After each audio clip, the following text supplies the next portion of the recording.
Hello दोस्तों, स्वागत है आप सभी का हमारे इस नए वीडियो में। दोस्तों, इस वीडियो में हम लोग पढ़ेंगे समीकरणों के हल करने की वज्रगुणन विधि। क्लास 10th के मैथ में हम लोगों ने दो चरों वाले रैखिक समीकरणों के हल नाम का जो लेसन है उसको हमने शुरू किया है और इसमें हमने प्रतिस्थापन विधि और विलोपन विधि समझा दिया है। आज हम लोग पढ़ने जा रहे हैं समीकरणों के हल करने की वज्रगुणन विधि, और ये विधि जो है बहुत ही अच्छी विधि है और बहुत ही आसान है। बस इसके टेक्निक को आपको समझना है। तो आइए एक उदाहरण से हम लोग समझते हैं। तो हमने यहाँ पर समीकरण लिखा है 3x + y = 30, इक्वेशन नंबर 1 है, और 2x + 5y = 33, इक्वेशन नंबर 2 है। तो इन समीकरणों को हम लोग वज्रगुणन विधि से हल करते हैं। तो इस विधि से हल करने से सबसे पहले क्या करेंगे कि जो राइट हैंड साइड में जो हमको 30 और 33 दिखाई दे रहा है, राइट हैंड साइड में हम लोग सबसे पहले जीरो करते हैं। तो जीरो करने के लिए इन दोनों चीज़ों को क्या करना पड़ेगा, लेफ्ट में हमको भेजना पड़ेगा। और हम लोग हमेशा इस चीज़ को ध्यान रखेंगे कि जब भी वज्रगुणन विधि से हम लोग समीकरणों को हल करें तो राइट हैंड साइड में हमारा क्या हो, जीरो हो। मतलब जो समीकरण हो वो कुछ इस फॉर्म में हो, ax + by + c = 0। Right hand side में हमेशा क्या हो, जीरो हो। तो उस कंडीशन में पहले हम क्या कर लेते हैं, इसको बना लेते हैं। तो यहाँ पर हम एक बार बना लेते हैं इसको, समीकरण 1 तथा 2 से थोड़ा सा इसमें संशोधन कर लेंगे। और इस तरह का प्रश्न है तो आप पहले जीरो कर लेंगे दाहिने तरफ। अगर जीरो दिया है तो कोई दिक्कत नहीं है, तो आसानी से बना सकते हैं। कि यहाँ पर 3x + y, अब ये 30 आएगा तो -30 अब बराबर हो जाएगा 0। ये वही है, समीकरण 1 है। और दूसरा अगर देखें तो 2x + 5y - 33 + 33 से -33 = 0। ये समीकरण नंबर कितना हो गया, 2 हो गया। अब इन दोनों समीकरणों को हम हल कर रहे हैं वज्रगुणन विधि से। तो वज्रगुणन विधि से देखिए कोई स्पेशल सूत्र नहीं है, आप सीधे इसके तरीका को समझेंगे। तो यहाँ पर हम लिखेंगे वज्रगुणन विधि से। तो वज्रगुणन विधि से जब हमको समीकरण हल करना होता है, x और y का मान निकालना होता है, तो उस कंडीशन में हमेशा x बटा लिख देते हैं, फिर y बटा लिख देते हैं, फिर 1 बटा लिख देते हैं। ये तो नियम हर सवाल में काम करेगा और हम बहुत ही आसान सा लैंग्वेज में आपको समझाने का प्रयास कर रहे हैं। कभी भी इस तरह का समीकरण हो, इस तरह का हो तो इस तरह से बना लेंगे, अगर ऐसा ही दिया हो तो कोई दिक्कत नहीं है। और जब भी आप वज्रगुणन विधि लगाएंगे तो वज्रगुणन विधि में आपको ये ध्यान देना है कि x बटा लिख देना है, कुछ खाली जगह छोड़ देंगे, फिर बराबर देके y बटा दे देंगे, नीचे कुछ खाली जगह छोड़ देंगे, फिर 1 बटा नीचे कुछ खाली जगह छोड़ देंगे। अब इन खाली जगहों में क्या भरना है इसको समझते हैं। तो इन खाली जगह में देखिए भरेंगे क्या, हमको x के नीचे खाली जगह में कुछ भरना है। तो हम क्या करेंगे, इस x वाला को ढक देंगे। अब x वाला ढकेंगे तो दिख रहा है हमको यही चारों चीज़ दिख रहा है। तो इसमें y के साथ जो अंक है, फिलहाल यहाँ पर कुछ अंक दिख नहीं रहा है लेकिन यहाँ पर 1 है, तो यहाँ पर y के साथ जो अंक है वह और यहाँ का जो अंक है वह वही सेम यहाँ पर क्या कर देंगे, उतार देंगे, जैसा कि कुछ इस तरह। तो पहले आप x वाले को ढक लीजिएगा, x के नीचे लिखना है तो x वाले को ढक लेंगे। तो फिर बचेगा क्या, यहाँ से बचा 1, यहाँ से बचा 5, 1 5, यहाँ से बचा -30 -33। ठीक इस तरह से माड में लिख लेंगे, इसको सारणिक बोलते हैं।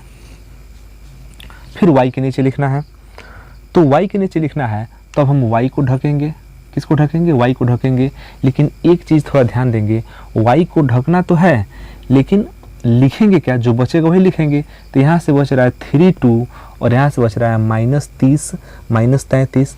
तो चूंकि हम जो समाप्त किए हैं अपना x के नीचे जो लिखे हैं, देखिए x के नीचे हम कैसे लिखे हैं, x के नीचे हम इस x को ढक के लिखे हैं। तो 1 5 1 5 -30 -33 मतलब हम यहाँ तक लिख चुके हैं, यहाँ तक लिख चुके हैं। अब हमको y के नीचे लिखना है तो y अलग को ढकेंगे, और चूंकि हम यहीं तक अभी ख़त्म किए हैं तो जहाँ पर ख़त्म किए हैं फिर उसी कॉलम से शुरू करते हैं, तो फिर आपका हो जाएगा -30 -33। तो जब भी आप जिस कॉलम पर ख़त्म करें उसी को शुरू करते हैं, उसी को लिखते हैं। तो y को ढक दिए तो हमको लिखना यही है, लेकिन हम शुरू कहाँ से करेंगे, जहाँ से पिछला वाला में ख़त्म हुआ रहेगा वहीं से शुरू करेंगे। तो पिछला वाला में हमको यहाँ पर ख़त्म हुआ तो फिर अगले वाले में शुरू भी यहीं से होगा। तो जब इसको पहले लिख देंगे तो यहाँ से अब लिख देंगे 3 2 हो गया। अब ध्यान दीजिएगा यहाँ पर ख़त्म किए हैं 3 2 पर, मतलब अगला वाला में शुरू करेंगे फिर कहाँ से 3 2 से। तो चूंकि 1 के नीचे लिखना है तो 1 के नीचे लिखना है, मतलब इसमें ना तो x है ना तो y है, तब इसको ढक लेंगे, बिना x y को ढक लेंगे और इसको लिखेंगे 3 2 1 5। लेकिन ध्यान दीजिएगा हम 3 2 पर ख़त्म किए हैं ना, तो 3 2 को यहाँ पर पहले लिखेंगे 3 2 और यहाँ पर 1, यहाँ पर 1, यहाँ का 5 1 5 हो गया। काफ़ी आसान है इसको लिखना। एक बार इसको हम पुनः फिर से समझाते हैं, क्योंकि सारा टेक्निक आपका यहीं पर है। हम इसको एक बार पुनः समझाने का प्रयास करते हैं, क्योंकि अगर आप यहाँ समझ गए तो फिर इसमें कुछ है नहीं, फिर ये एकदम जादू मंत्र है। देखिए ये आपका समीकरण हो गया। इस समीकरण से हमको x y का मान निकालना है, तो हम यहाँ पर x बटा खाली स्थान बराबर y बटा खाली स्थान 1 बटा खाली स्थान ये सब में लिखेंगे। x y 1 सब में लिखा जाएगा। अगर कहीं पर मान लीजिए कि ए बी सी डी का मान ज्ञात करना हो, ए बी का मान ज्ञात करना हो, तो कोई बात नहीं, a बटा b बटा 1 बटा इस तरह से लिख देंगे। तो जिस तरह से अज्ञात राशि दिया रहता है उसी हिसाब से लिख लेते हैं। अब चूंकि x के नीचे लिखना है तो x वाले को ढकेंगे, जो बचेगा उसको उतार देंगे।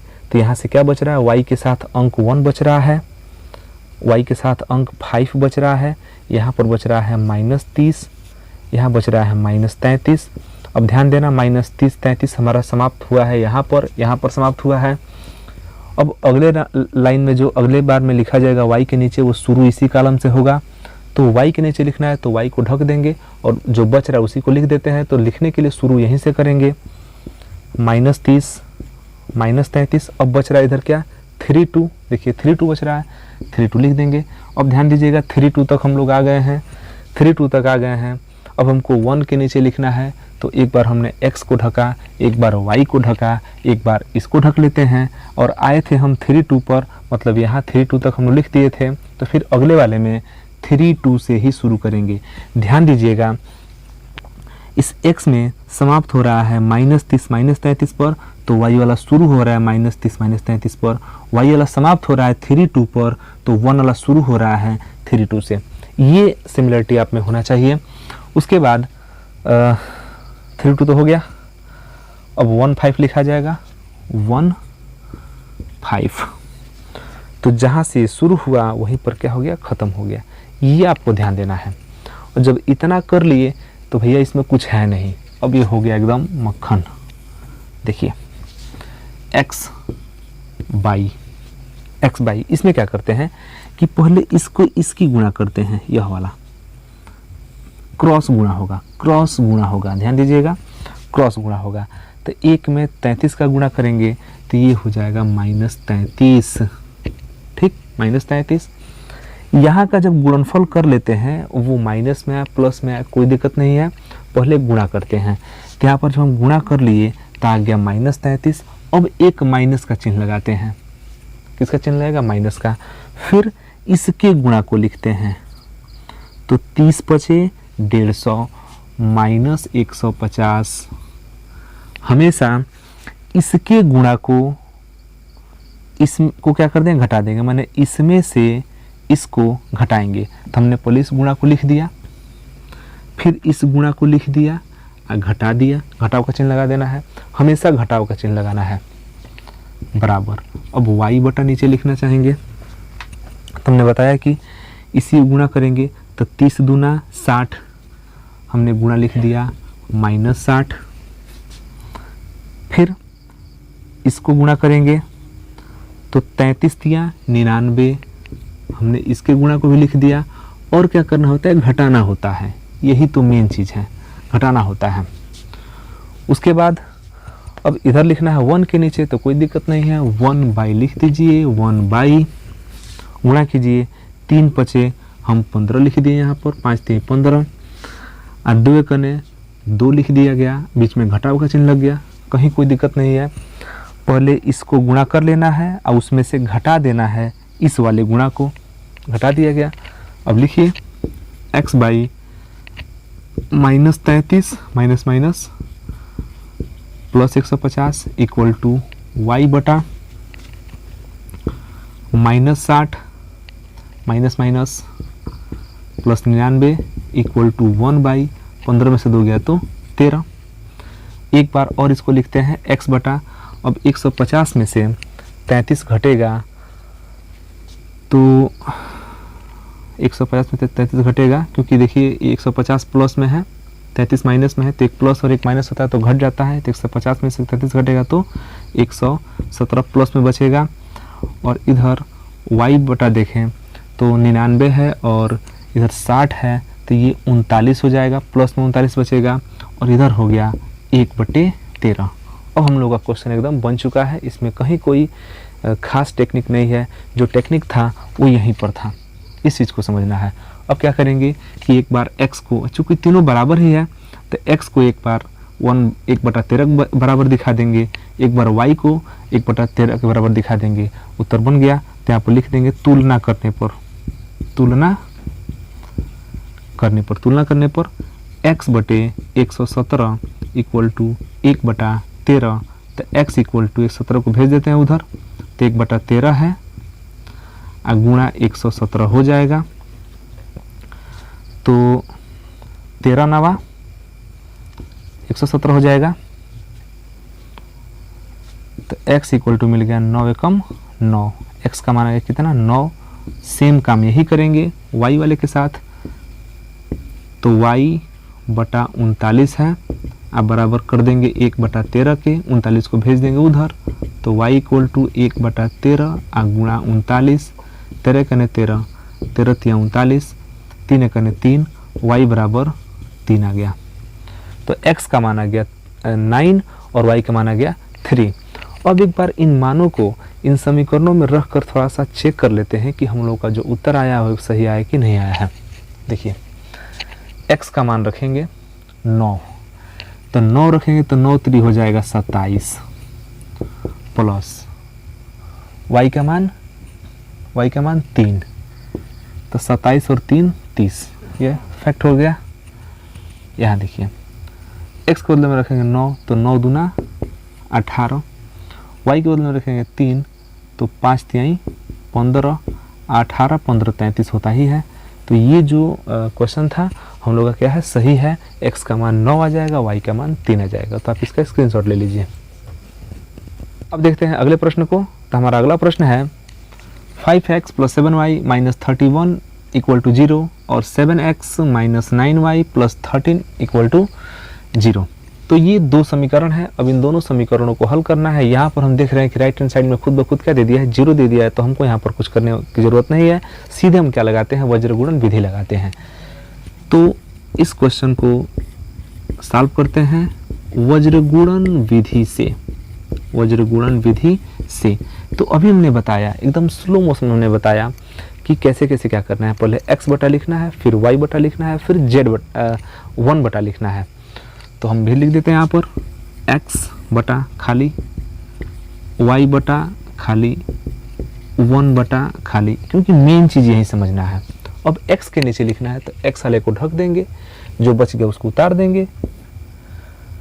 7 - 9 - 31 + 13, ओके।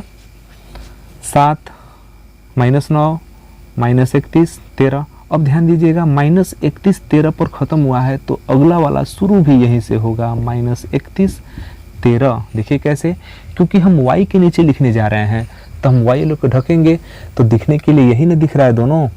तो जब दोनों यही दिख रहा है तो भैया शुरू यहीं से करेंगे, -31 13 जहाँ से ख़त्म हुआ है वहाँ शुरू करेंगे। तो y को ढकेंगे तो ये वाला हम जब पहले लिख देंगे तो बच कौन गया, 5 और 7, 5 और 7। अगला वाला में सेम चीज़ है, 5 7 पर ख़त्म हो रहा है, 5 7 पर शुरू करेंगे, क्योंकि अब हम एक्स वाई को तो एक एक बार ढक लिए, अब हम ढकेंगे बिना एक्स बिना वाई वाले को, अंक वाले को ढकेंगे। तो देखिए 5 7 पर हमने ख़त्म किया था, 5 7 पर हमने शुरू किया, जो दिख रहा है उसको लिख देना है 5 7, 7 - 9, तो 5 7 पर ख़त्म हुआ है तो 5 7 पर शुरू होगा। अब देखने के लिए बच क्या रहा है 7 - 9, यहाँ भी देख सकते हैं जहाँ से शुरू हुआ वहीं पर समाप्त हो गया, तो हम लोग का पूरा ये फिट हो गया। बहुत खास टेक्निक नहीं है इसमें, एक बार एक्स को ढकना है, लिख देना है, तो चूंकि सेकंड में लिख रहे हैं जहाँ पर समाप्त होगा वहीं से यहाँ शुरू होगा, ये ध्यान दीजिएगा हमेशा। चलिए अब तिरे गुणा करते हैं अपना, तो x बटा गुणा कीजिए, पहले इसी चीज़ को गुणा करना होता है, तो 13 सते 91 गुणा हो गया। और देखिए 9 का गुणा होगा यहाँ पर 31 में, तो माइनस माइनस क्या हो जाएगा प्लस हो जाएगा, नहीं लिख रहे हैं, 9 कम हो जाएगा 9 और 9 3 हो जाएगा 27, 9 कम 9 9 3 27। बीच में किसका चिन्ह लगता है घटाव का, ध्यान दीजिए कि माइनस गुणा माइनस क्या हो चुका है प्लस हो चुका है, तो यहाँ पर घटाने की जरूरत, चिन्ह माइनस नहीं रखा जाएगा, माइनस माइनस क्या हो जाएगा प्लस हो जाएगा। ये घटाने वाला तो नियम में ही होता है, ठीक। y के नीचे लिखते हैं 31 × 7, 31 × 7, तो 7 एकम हो जाएगा 7, 7 तरीके 21, चिन्ह हो जाएगा माइनस, यहाँ लिखना पड़ेगा। और इसके बाद यह गुणा होगा तो 13 × 5 हो जाएगा 65, और बीच में एक चिन्ह लगता है माइनस का, तो इस कोष्टक को रखने का कोई विशेष फायदा होने वाला नहीं है। ये आगे माइनस, तो यहाँ से गुणा किए तो ये आ गया -217, और 13 × 5 हो जाएगा 65, बीच में घटाव का चिन्ह हो जाता है, इक्वल टू 1/5 9, पहले इसको गुणा करेंगे तो 5 9 45 -45, एक घटाव का चिन्ह लगता है, और 7 7 49। तो ये हमने लिख दिया। अब करना क्या, इसमें कुछ खास बचा नहीं है, अब सीधे हम लोग घटाव कर लेते हैं। तो x बटा अब 91 में से घटाना है 279, तो चूंकि कम में से ज़्यादा घटाना है तो हम लोग उल्टा घटा लेते हैं, 279 में से 91 घटा देते हैं, देखते हैं कितना बचता है, 9 में से 1 गया तो 8, यहाँ पर हो गया 17, और 17 में से 9 गया तो 8, यहाँ बच गया 188, तो रिजल्ट आएगा -188, क्योंकि आप जो है कम में से ज़्यादा घटा रहे हैं, -188 हो जाएगा। y बटा देख लेते हैं, दोनों माइनस में जुड़ जाएगा, दोनों माइनस में तो क्या होता है जुड़ जाता है। आप जानते हैं कि जब भी हम कैलकुलेशन करते हैं तो एक प्लस और एक माइनस होता है तो घटाते हैं, और दोनों माइनस से दोनों प्लस होता है तो क्या करते हैं जोड़ देते हैं। तो 5 7 12, 6 1 7, 1 8, और बाकी हो गया 2, ये माइनस में 282 हो गया, और इक्वल टू उधर देखते हैं तो 1/, यहाँ भी देखिए दोनों माइनस में है तो यहाँ भी जुड़ने वाला ही है, तो 9 और 5 14, 4 और 4 8, 8 1 हो जाएगा 9, और यहाँ भी -194। अब क्या करना है कि अब हमको बस इसको इक्वेट कर देना है, तुलना कर देना है, तो यहाँ पर लिखेंगे तुलना करने पर लिखेंगे x बटा -188 इक्वल टू x का तुलना एक बार 1 वाले के साथ कर देते हैं, तो 1 बटा माइनस में 94। अब देखिए करना क्या है, x का मान निकालना है, तो x को रखिए यहीं पर, 1 बटा जो माइनस में 94 है इसको रहने दीजिए वहीं पर, और -188 को भेज देंगे उधर, तो जाके गुणा हो जाएगा -188। तो सबसे पहले माइनस माइनस कैंसिल हो गया, कट गया। अब देखते हैं कि किससे कटेगा, तो x इक्वल टू 94 से 2 बार में कट जाएगा, 94 दूना 188, तो 2 एकम 2 आ जाएगा, x का मान कितना आ गया 2 आ गया। तथा फिर सेकंड वाले को भी ले जाकर इसके साथ तुलना करा देंगे, तो y बटा -282 बराबर 1 बटा माइनस में 94, 1 बटा माइनस में 94, फिर y का मान सेम निकालेंगे, 1 बटा माइनस में 94 और गुणा -282, तो सबसे पहले ये कट जाएगा, और अगर 3 से हम यहाँ पर देखें, 3 चौके 12 और 3 27 28 3 बार में कट रहा है। 94 तिया 282 और 3 एकम 3, तो y का मान कितना आ गया 3 आ गया। तो यहाँ पर मिल गया x का मान 2, y का मान 3। अतः x equal to 2, y equal to 3। अब ये मान सही है कि नहीं है इसको थोड़ा सा चेक कर लेते हैं।